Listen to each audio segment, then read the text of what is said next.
আসলে মানুষের ঘরে জন্ম নিলে আসল মানুষ হওয়া যায় না, জন্মগত মানুষ হওয়া যায়, গুণগত মানুষ হওয়া যায় না। মানুষের ঘরে জন্ম নিয়েছে আসাদ নূর, মানুষের ঘরে জন্ম নিয়েছে তাসলিমা নাসরিন, মানুষের ঘরে জন্ম নিয়েছে খুনি হাসিনা। কিন্তু মানুষের ঘরে জন্ম নিয়ে তারা মানুষ হতে পারে নাই, বরং কুত্তার চাইতে নিকৃষ্ট হয়েছে। তারা বাংলাদেশ থেকে পালিয়েছে। তারা ঠিক কিনা জোরে বলেন?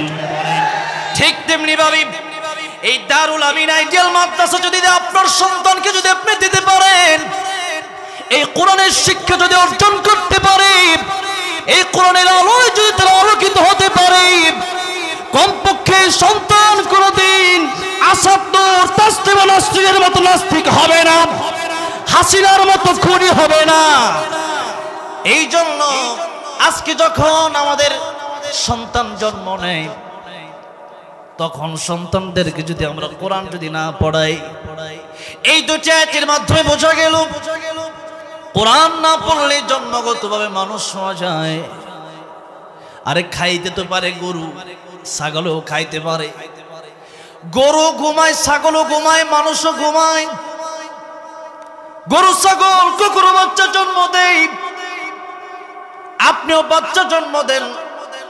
তাহলে গরু ছাগল আর আপনার মধ্যে পার্থক্যটা কোথায়?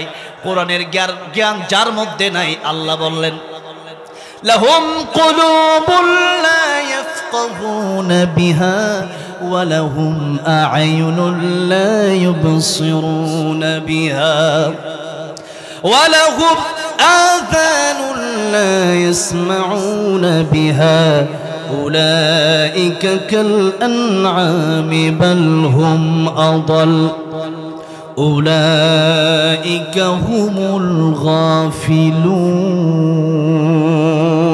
কলব আছে, সেই কলব দিয়া আল্লাহর কোরআন যেন গবেষণা করলো না, তাদের কান দিয়ে তারা আল্লাহর কোরআন শুনলো না, চোখ দিয়ে আল্লাহর কোরআন দেখলো না।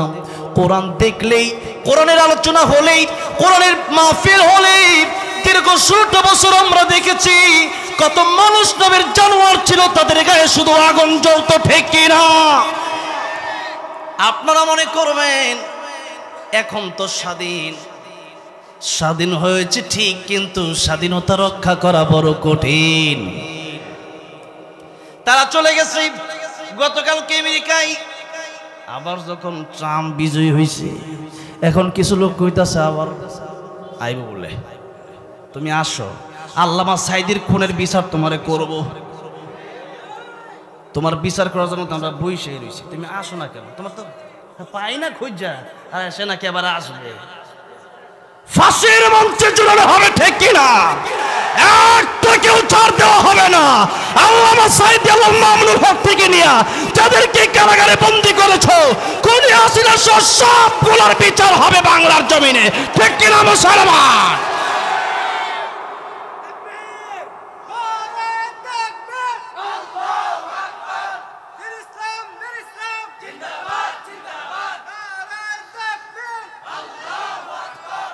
আমি এই তো 4-5 দিন আগে টাঙ্গাইলের কালীহাতি একটা প্রোগ্রামে গেলাম। আমার আগে প্রায় 1 ঘন্টা কাদের সিদ্দিকীর ভাই লতিফ সিদ্দিকী আলোচনা করলেন।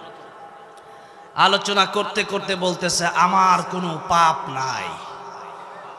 ওপেন কবিরা গুনাহ কইরা বলতেছে আমার কোনো পাপ নাই।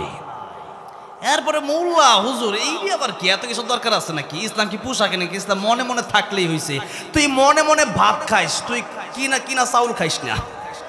তো মমতাজের মতো কথা কস।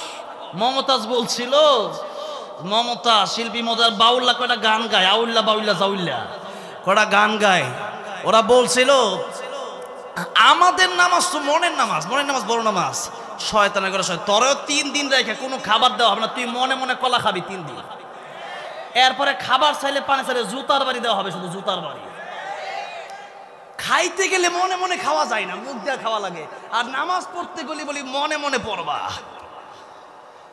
বাংলাদেশের মানুষ এখন সচেতন, ঠিক কিনা?